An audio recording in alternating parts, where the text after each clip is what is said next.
6장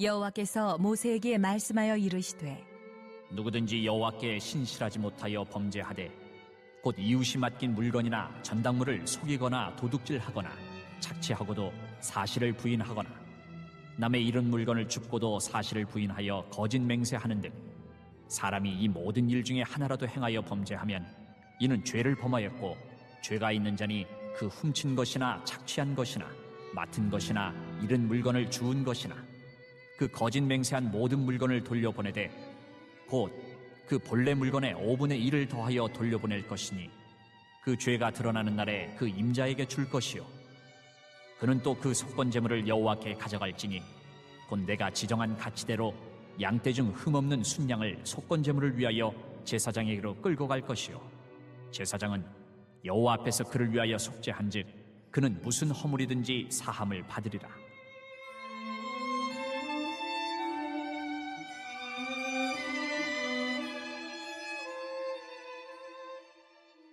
여호와께서 모세에게 말씀하여 이르시되 아론과 그의 자손에게 명령하여 이르라. 번제의 규례는 이러하니라.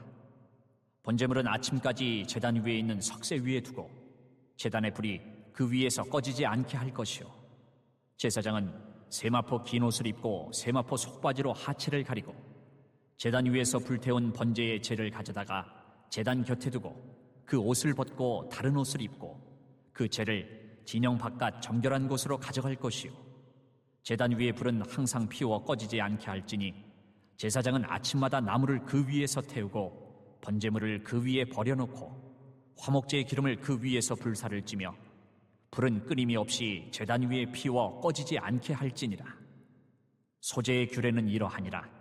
아론의 자손은 그것을 제단 앞 여호와 앞에 드리되 그 소제의 고운 가루 한 움큼과 기름과 소제물 위에 유향을 다 가져다가 기념물로 제단 위에서 불살라 여호와 앞에 향기로운 냄새가 되게 하고 그 나머지는 아론과 그의 자손이 먹되 누룩을 넣지 말고 거룩한 곳 회막들에서 먹을지니라.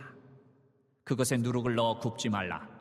이는 나의 화제물 중에서 내가 그들에게 주어 그들의 소득이 되게 하는 것이라.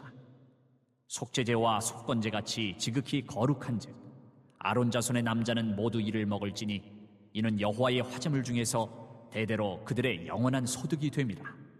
이를 만지는 자마다 거룩하리라.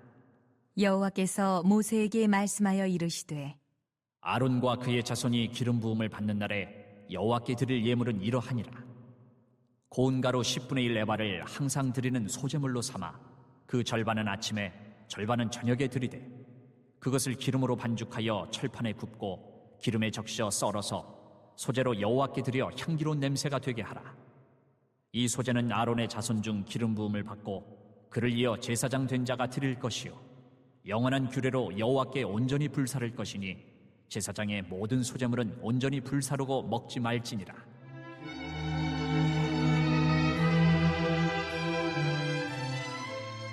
여호와께서 모세에게 말씀하여 이르시되 아론과 그의 아들들에게 말하여 이르라.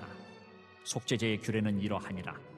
속죄제 제물은 지극히 거룩하니 여호와 앞 번제물을 잡는 곳에서 그 속죄제 제물을 잡을 것이요 죄를 위하여 제사 드리는 제사장이 그것을 먹되 곧 회막들 거룩한 곳에서 먹을 것이며 그 고기에 접촉하는 모든 자는 거룩할 것이며 그 피가 어떤 옷에든지 묻었으면 묻은 그것을 거룩한 곳에서 빨 것이요 그 고기를 토기에 삶았으면 그 그릇을 깨뜨릴 것이요 유기에 삶았으면 그 그릇을 닦고 물에 씻을 것이며 제사장인 남자는 모두 그것을 먹을지니 그것은 지극히 거룩하니라. 그러나 피를 가지고 회막에 들어가 성소에서 속죄하게 한 속죄제 제물의 고기는 먹지 못할지니 불사를 찌니라. 계속해서 이스라엘의 제사 규례에 대해서 계속 살펴보고 있습니다. 그러니까 하나님께 드리는 제사, 이 제사라고 하는 것은 기본적으로 이 죄의 문제를 해결하기 위한 것이다라고 생각할 수 있는데, 근데 이렇게 지금까지 살펴보신 대로 왜 이렇게 제사법도 많고 복잡할까요? 그 이유는 이 죄에 대해서 다루는 제사이니만큼 인간들이 범하는 죄의 성격이 많이 복잡하고 또 다양하기 때문에 그렇습니다. 그래서 지금까지 이제 번제, 소제, 화목제, 속죄제, 속건제를 이제 살펴보고 있는데 여기서 다른 제사와 이제 겸하여 같이 드리는 이 소제를 제외하고 이 네 가지 제사, 번제, 화목제, 속죄제, 속건제 이 네 가지 이 제사가 이 죄에 대하여 도대체 뭘 우리에게 가르쳐주고 있는 것인지를 좀 잠깐 정리를 하고 좀 시작을 하기를 원하는데요. 먼저 번제는 죄에 대해서 뭘 우리에게 가르쳐주고 있는 것일까요? 죄는 반드시 하나님의 진노를 유발한다는 거예요. 그래서 죄를 지으면 반드시 그에 대한 하나님의 형벌이 있다는 것을 가르쳐주고 있는 것이 이제 번제라고 할 수가 있어요. 그리고 화목제는 이 죄가 또 뭘 의미하느냐? 하나님과의 친밀한 관계를 깨트려 버린다는 거예요. 그래서 죄를 가지고서는 결코 하나님과 화목할 수 없다. 이걸 우리에게 가르쳐주고 있는 게 화목제죠. 그리고 속죄제는 다른 말로 이제 정결제라고도 하죠. 그러니까 이 속죄제는 또 죄에 대해서 뭘 가르쳐주느냐? 이 죄라고 하는 것은 거룩하신 하나님 앞에 우리도 마땅히 내가 거룩한 것처럼 너희도 거룩하라 말씀하신 것처럼 거룩해야 돼요. 그런데 죄가 하나님 앞 거룩하신 하나님 앞에 거룩해야 할 정결해야 할 우리를 자꾸만 더럽히고 오염시킨다. 이것을 우리에게 가르쳐주고 있습니다. 그리고 어제 살펴본 5장에서 소개되고 있는 그리고 또 오늘 6장에서 또 추가적으로 남은 부분 또 소개하고 있거든요. 바로 이 속건제는 이건 또 죄에 대해서 뭘 가르쳐 주는 것일까요? 이 속건제는 배상제라고 할 수 있는데 즉 죄가 상대방에게 폐해를 끼치기 때문에 즉 손해를 끼치기 때문에 그것을 반드시 배상해서 만족시켜야 한다라는 것을 또 우리에게 가르쳐주고 있습니다. 그래서 결국 이 모든 제사들에 한 가지 공통점이 있다라고 한다면 뭘까요? 바로 희생제물이 요구된다는 것이죠. 즉 우리의 죄가 하나님의 진노를 막 유발할 때 번제의 희생제물을 통해서 그 하나님의 진노를 그치게 해야 된다라는 것이죠. 또 우리의 죄가 하나님과의 관계를 깨트려서 하나님과 화목하지 못하게 만들어버릴 때 화목제의 희생제물을 통해서 하나님과의 관계를 화목하게 다시 회복해야 된다라는 것이고 또 우리의 죄가 정결해야 할 우리를 자꾸만 오염시키고 더럽힐 때 이 속죄제의 희생제물을 통해서 정결함을 회복해야 된다라는 것입니다. 또 우리의 죄가 하나님께 혹은 우리의 이웃들에게 어떤 해를 끼치게 될 때, 손해를 끼치게 될 때 이 속건제의 희생제물을 통해서 그 손해를 반드시 배상해 줘야 된다. 그런 것이죠. 그리고 결국 우리를 위해서 영원한 희생제물로 이 땅에 오신 우리 주 예수님의 바로 이 십자가 상에서 드려지는 이 영원한 제사를 통해서 이처럼 죄로 말미암아 파급되는 이 모든 것들을 동시에 다 깨끗하게 해결할 수 있다라는 것이 바로 레위기에 소개하고 있는 모든 제사규례의 결론이다. 이렇게 여러분들이 정리를 하시면 될 것 같습니다. 자, 이렇게 제사의 핵심적인 어떤 이런 내용을 좀 우리가 좀 정리하고 저 오늘 6장 말씀을 계속 우리가 살펴보기 원하는데 오늘 6장은 어제 5장에서 다뤘던 그 속건제의 이제 두 번째 내용인데 어제 5장에서 언급되고 있던 속건제는 특별히 이제 여호와의 성물에 대해서 범죄했을 때 여호와께 대하여 어떤 손해를 끼쳤을 때 그 여호와의 성물에 대하여 이것을 배상하기 위해서 이제 속건제를 드려야 된다라고 한다면 오늘 6장 먼저 1절부터 7절까지 이제 속건제의 규례 남은 부분이 나와요. 근데 여기서는 사람과 사람과의 관계에서 즉 다른 사람에게 손해를 끼쳤을 때 다른 사람의 어떤 물건 이런 것들에 손해를 끼쳤을 때 드리는 속건제 규례입니다. 먼저 이 여호와의 성물 앞에서 살펴봤던 여호와의 성물 즉 뭘 말하죠? 여호와의 성물이 이제 뭐 11조 하나님 앞에 드리겠다고 했다. 이 11조는 이미 하나님의 것이죠. 그 11조나 또 처음 난 것이나 또 하나님 앞에 드리겠다고 서원한 것, 즉 하나님께 마땅히 바쳐져야 할 것들을 이제 범할 때가 있어요. 여기서 범한다는 것은 드린다고 했다가 안 드리는 것을 말하는 것이죠. 그럴 경우에 어떻게 해야 된다는 거예요? 본래 드려야 했던 11조나 또 서원한 것에다가 5분의 1을 더해가지고 배상하고 속건제를 드려야 됐습니다. 그런 것처럼 오늘 6장에서 말하는 이 사람에게 피해를 입힌 경우도 마찬가지입니다. 손해를 준 만큼의 금액에다가 20%를 즉 5분의 1을 더해가지고 사람에게 배상하고 그리고 나서 하나님께 속건제를 드려야 된다는 것입니다. 특별히 오늘 본문 2절에 보면은 그래서 이렇게 말씀하고 있습니다. 2절을 다 같이 한번 봉독해 보겠습니다. 다시 시작. 우리가 이웃에게 행한 2절 시작. 누구든지 여호와께 신실하지 못하여 범죄하되 곧 이웃이 맡긴 물건이나 전당물을 속이거나 도둑질하거나 착취하고도 사실을 부인하거나. 여기 보면은 이웃에게 행한 죄를 우리가 이제 이웃에게 죄를 행하고 해를 끼치고 막 그럴 때 이 죄를 뭐라고 표현하고 있냐면 여호와께 신실하지 못하여, 그러니까 여호와께 신실하지 못한 것이라고 이렇게 말씀하고 있습니다. 그러니까 우리가 우리의 이웃에게 행한 죄가 곧 여호와께 신실하지 못한 것이라고 말씀하고 있기 때문에 그래서 이웃에게 배상한 후에 반드시 하나님께도 배상해야 한다는 것이 바로 속건제를 드린다는 거예요. 특별히 이런 속건제의 성격을 잘 보여주는 예가 이제 신약 성경에서 나오고 있는데 바로 삭개오의 경우가 딱 그런 경우입니다. 잘 아시는 대로 삭개오가 예수님을 만납니다. 그리고 자신의 죄를 깨닫게 되죠. 즉 다른 사람의 재물을 토색했던 그 죄를 깨닫게 됩니다. 그런데 삭개오는 그때 이제 이미 과거에 내가 저질렀던 죄니까 그냥 그냥 은근슬쩍 슬쩍 넘어가고 예수님 제가 다음부터는 절대로 그렇게 하지 않겠습니다. 이렇게 말하면서 그냥 넘어가지 않습니다. 자신의 그 과거에 지었던 모든 죄를 이제 해결하려고 하죠. 즉 다른 사람에게 토색한 재물을 4배로 제가 다 갚겠다고 고백을 하고 정말 그렇게 다 갚죠. 바로 이것이 속건제를 드리는 그러한 자세라고 할 수 있습니다. 또 마태복음 5장 23절에도 보시면 예수님께서 이 속건제의 정신에 대해서 가르쳐 주시는데 다른 사람에게 잘못했을 때 하나님께만 회개하고 하나님과만 화목하면 다 끝나는 게 아니라는 거예요. 먼저 잘못한 그 사람에게 가서 배상하고 화해를 한 다음에 그리고 난 다음에 하나님께 나와 하나님과 화목하라 이렇게 말씀하고 계신다는 것이죠.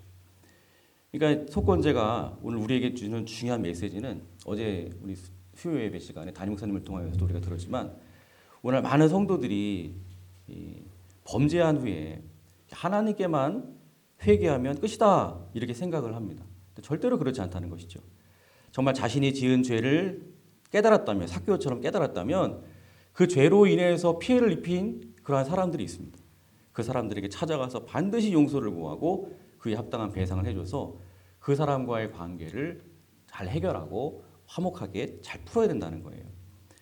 여러분 우리는 자칫하면은 하나님의 은혜를 자꾸만 값싼 은혜로 전락시킬 수 있는 연약함이 있어요.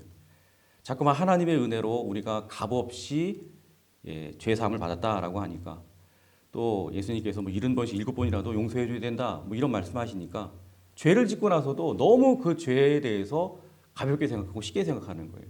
죄를 짓고 나서도 또 용서받으면 되지, 또 회개하고 용서받으면 되지, 그러면서 아무렇지도 않게 죄를 자꾸만 반복적으로 저지르는 이러한 연약함이 있다는 것이죠. 여러분 절대로 여러분들은 죄에 대해서 절대로 이렇게 쉽게 생각해서는 안 됩니다. 여러분 우리가 하나님께 배상해야 할 죄의 값은 우리의 힘으로 도저히 갚을 수 없는 어마어마한 것이라는 것을 알아야 됩니다. 그 죄는 어느 정도일까요? 우리가 저 무지막지한 지옥에 떨어져서 영원히 형벌을 받아야 하는 그런 정도의 죄예요. 우리가 지은 죄는. 그래서 예수님께서 우리를 대신해서 죄값을 치르실 때도 이 하나님의 엄청난 진노와 저주를 받으셔서 그 무지막지한 십자가에 매달리셔가지고 죽으셔야 할 정도의 죄가 저와 여러분들이 지은 하나님 앞에 지은 죄인 것입니다. 그 엄청난 죄값을 바로 우리 예수님께서 우리를 대신해서 당신의 생명으로 다 지불해 주신 것이죠. 여러분 우리가 이런 사실을 확실히 알고 있다면 어떻게 이 죄 용서의 은혜를 값싼 은혜처럼 그렇게 가볍게 우리가 생각할 수 있겠습니까? 어떻게 죄를 반복적으로 쉽게 지어도 되는 것처럼 그냥 쉽게 습관적으로 죄 짓고 회개하고 또 그렇게 되면 그냥 해결되고 그런 것처럼 그냥 대충 우리가 생각할 수 있겠습니까? 여러분 하나님은 오늘 이 속건제 규례를 통해서 우리의 죄의 심각성에 대해서 우리가 눈을 뜨고 따라서 우리 예수님께서 우리를 위해서 얼마나 큰 일을 하셨는가 이거를 항상 기억하면서 또 그 은혜를 항상 기억하면서 우리의 삶 속에서 오늘도 찬송가 불렀잖아요. 성결하기 위하여 이 죄를 멀리하기 위하여 우리가 늘 최선을 다하는 그러한 몸부림이 우리의 삶 가운데 있기를 원하신다는 것을 여러분 꼭 기억하시기를 바랍니다. 오늘도 여러분 죄를 멀리 하셔야 돼요. 성결하게 사셔야 됩니다. 자, 이렇게 해서 이제 속건제의 규례에 대해서 이제 끝나고 이제 8절부터 13절까지는 번제의 규례에 대해서 말씀을 하고 있어요. 그리고 14절부터 23절까지는 또 소제의 규례에 대해서 말씀을 하고 있고요. 또 24절부터 30절까지는 또 속죄제의 규례에 대해서 말씀을 하고 있습니다. 근데 좀 이상하죠. 이미 앞에서 레위기 1장부터 시작해가지고 이 모든 제사 규례에 대하여 이미 다 했습니다. 했는데 앞에 1장부터 쭉 살펴본 대로 번제, 그다음에 소제, 화목제, 속죄제, 그리고 오늘 6장 7절까지 해서 이제 속건제에 대해서 다 끝난 것 같아요. 근데 갑자기 또 6장에서 막 헷갈리게 또 제사 규례를 처음부터 다시 반복을 하고 있어요. 그렇죠? 근데 이것은 여러분 이렇게 생각하시면 됩니다. 레위기에서 이제 소개하고 있는 이 제사법은 크게 두 부분으로 나눌 수가 있는데 그것을 1부 그리고 2부 이렇게 생각을 한다면 1부는 1장부터 오늘 이제 전까지 말씀하신 6장 7절까지의 내용이에요. 그리고 2부는 이제 6장 8절부터 이제 6장을 넘어서 7장 38절까지가 이제 이 제사법의 2부에 관련된 내용인데 그런데 1부, 2부 모두 동일하게 5가지 이 제사법을 다루고 있습니다. 그런데 다른 점이 있어요. 독특한 점이 있는데 그게 뭐냐? 이 제사 규례를 받는 대상이 다르다는 거예요. 그러니까 1부는 이스라엘 백성들에게 주시는, 즉 백성들에게 주시는 이 제사 규례라고 말씀드릴 수 있다면 2부는 그 제사를 집례하는 제사장들에게 주시는 규례의 말씀인 것입니다. 즉 오늘 본문 6장 8절부터 13절은 제사장 너희들이 들어라 하시면서 제사장들에게 주시는 번제의 규례에 대한 말씀. 그리고 14절부터 23절은 제사장들에게 주시는 소제의 규례에 대한 말씀. 또 24절부터 30절까지는 또 제사장들에게 주시는 속죄제 규례에 대한 말씀인 것입니다. 특히 이제 제사장들이 제사를 드리면서 주의해야 할 점이 무엇인지를 이제 말씀을 하고 계시는데요.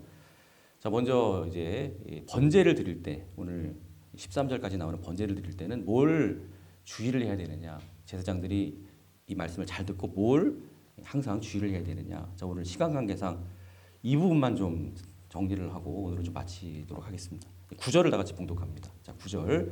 자, 시작. 아론과 그의 자손에게 명령하여 이르라. 번제의 규례는 이러하니 번제물은 아침까지 제단 위에 있는 석쇠 위에 두고 제단의 불이 그 위에서 꺼지지 않게 할 것이요. 그렇습니다. 제사장 너희들은 잘 들어라. 제사장 너희들이 잘 들어라. 주의해야 될 게 있다. 번제를 드리면서 주의해야 될 게 있다. 그게 뭐냐 하니까 이 번제의 제단의 불이 절대로 꺼지게 해서는 안 된다는 거예요. 이 번제의 제단의 불이요. 항상 꺼지면 안 됩니다. 아침과 저녁에 2번 이렇게 제사를 드려야 되기 때문에 그 사이에 절대로 불이 꺼지지 않도록 이 제사장들은 정말 아주 주의를 잘 기울여서 관리를 해야 된다는 것이죠.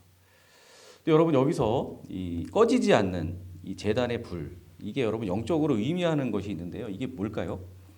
특별히 매일 2번 번제를 드려야 된다는 이 내용이 이제 출애굽기 19장에 나오는데 출애굽기 29장에 나옵니다. 29장 42절 43절에 보시면 자 제가 읽겠습니다. 이는 너희가 대대로 여호와 회막문에서 늘 드릴 번제라. 내가 거기서 너희와 만나고 내게 말하리라. 내가 거기서 이스라엘 자손을 만나리니 내 영광을 인하여 회막이 거룩하게 될지라. 그렇습니다. 이 회막문에서 늘 드려지는 이 번제, 꺼지지 않는 제단의 불은 뭘 의미하느냐? 항상 거기에 계셔서 거기에 임재하셔서 우리와 만나 주시는 우리 하나님의 임재를 보여주는 거예요. 이 꺼지지 않는 불이. 그래서 이처럼 회막에는 항상 하나님이 임재하고 계시는 이 거룩한 처소이기 때문에 이 제사장은 또한 한 가지 주의해야 될 것이 있다고 또 말씀하십니다. 10절과 11절을 다 같이 봉독합니다. 10절, 11절. 자, 시작. 제사장은 세마포 긴 옷을 입고 세마포 속바지로 하체를 가리고 제단 위에서 불태운 번제의 재를 가져다가 제단 곁에 그 옷을 벗고 다른 옷을 입고 그 재를 진영 바깥 정결한 곳으로 가져갈 것이요. 그렇습니다. 회막이 이렇게 하나님이 이제 임재하시는 곳, 즉 거룩한 곳이기 때문에 이 제사장이 제단에서 불을 피우고 남은 재를 처리할 때에도 어떻게 해야 되느냐? 거룩함을 잃어버리지 않도록 해야 된다는 거예요. 즉 반드시 세마포 옷을 입고 세마포 속바지로 하체를 가리고 그 재를 수거를 해야 됩니다. 그리고 그 재를 회막 밖으로 가져갈 때에는 반드시 옷을 갈아입고 재를 가지고 나가라는 것이죠. 그러니까 이제 하나님의 임재 앞에 있는 제사장은 하나님이 거룩하신 것처럼, 그래서 이 회막이 거룩한 것처럼 이 제사장 역시 반드시 거룩하게 구별되어야 된다라고 하는 것을 말씀하고 계시는 것입니다. 즉 거룩한 옷을 입고서는 절대로 회막 밖에 나가지 못합니다.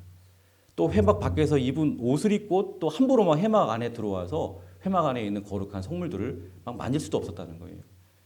그러니까 철저하게 이 제사장은 구별된 사람이다. 즉 성막 안에 항상 임재해 계시는, 꺼지지 않는 불처럼 임재해 계시는 하나님이 거룩하심으로 이 성막도 거룩하기 때문에, 그래서 제사장도 항상 철저하게 거룩함을 유지를 해야 된다. 예. 여러분, 우리 하나님께서는 이처럼 회막에 항상 임재하셨던 것처럼 오늘날에도 마찬가지죠. 성도 한 사람 한 사람 안에 성령으로 내주하고 계십니다. 여러분, 그래서 사도 바울은 고린도전서 3장 16절 17절에서 이렇게 말씀하죠. 너희가 하나님의 성전인 것과 하나님의 성령이 너희 안에 계시는 것을 알지 못하느냐. 그러므로 누구든지 하나님의 성전을 더럽히면 하나님이 그 사람을 멸하시리라. 하나님의 성전은 거룩하니 너희도 그러하니라. 그렇습니다. 여러분, 오늘도 잊지 마십시오. 이 말씀처럼 거룩하신 하나님께서 거룩한 성전된 저와 여러분들 안에 항상 불이 꺼지지 않는 것처럼 항상 임재해 계신다는 사실을 여러분들이 기억하시기를 바랍니다.